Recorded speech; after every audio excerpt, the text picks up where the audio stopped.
Hello all, in this video, we'll learn how to install Janus Graph on local system and use Gremlin console. Let's get straight into that and set up Janus Graph on local.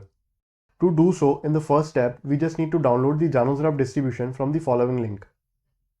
In the second step, we'll just unzip the distribution. In the third step, we just go inside the folder that we just unzipped. After the third step, Janus Graph is ready to use on local. And in the fourth step, we'll just open the Gremlin console. As I told you in my last video, Gremlin is just a query language that we use to query the graph. We will learn deeply about this in our future sessions. For now, let's just do all these steps practically. So let's go to this link and try to download Janus Graph distribution.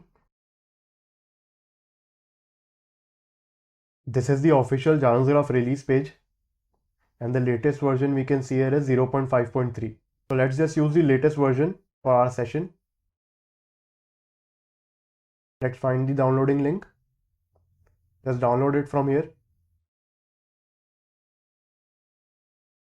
The download is complete. Let's get to the distribution now and unzip it. For that, let's just open the terminal using Ctrl-Alt-T. Let me just increase the font size. Now let's go to the downloads directory. That is CD, home, in downloads. This is our distribution. Let's unzip our distribution. Let's go into the folder. Oops, let's go back. Now the distribution is ready to use. Now let's open the Gremlin console as per our fourth step using the following command. There it is. We have successfully installed Janus Graph on our local system. Now let's go back to our slides and see how to use this Gremlin console. First, let's understand what a Gremlin console is. Gremlin console is just a client using which we can query a graph database. So just for showing you its use, let's get a sample graph, or more specifically, let's get a sample in-memory graph. To do so, we just need to fire this command on Gremlin console.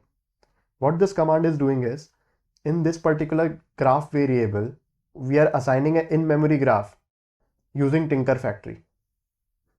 What this command will do is, this command will get us a simple in-memory graph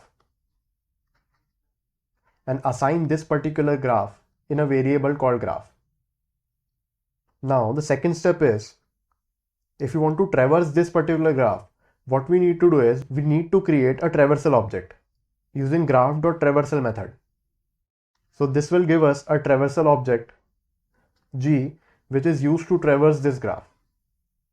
And the third step, G.V, is a simple Gremlin query which is used to retrieve all the vertices in the graph. Now let's go back to the console and see it practically. According to our first step, let's just create a graph. Here we have created a graph having 6 vertices and 6 edges. This is just a simple in-memory graph already given to us just for learning purposes. Now let's just move ahead and create a traversal variable. Traversal variable is successfully created. Now let's just query the graph using this traversal variable. Just see here, we are getting 6 vertices which are stored in the graph. We'll learn to use Gremlin queries in very deep in our future sessions. As of now, I just wanted to show you how to use Gremlin console.